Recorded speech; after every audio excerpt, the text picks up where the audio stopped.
Now that we have a page with some nice content in it, it's time to talk about Qwilr's styling tools.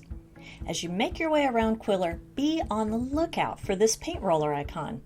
You're going to see it all over the editor, and everywhere it appears, that's where you're able to make some style changes. The first place you'll see this icon is in the top left corner of every single block. It opens up the block style menu, and here's where you can make style changes to the block as a whole.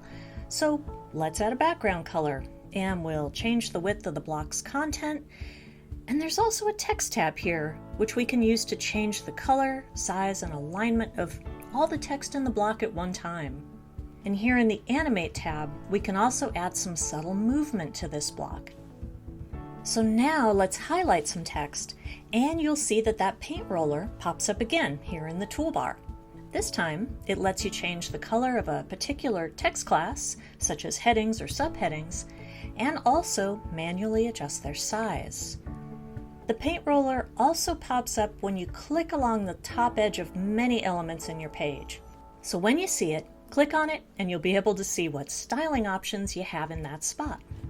Now, in case you're wondering where these styling colors come from, they happen in the brand settings for your account. To access those, head to the dashboard and click on your initials. You'll be able to choose up to 7 brand colors for your account and also pick out fonts for your headings, subheadings, and body text. And that's it for styling tools. We'll see you in the next video where we'll talk about sharing this page with your client.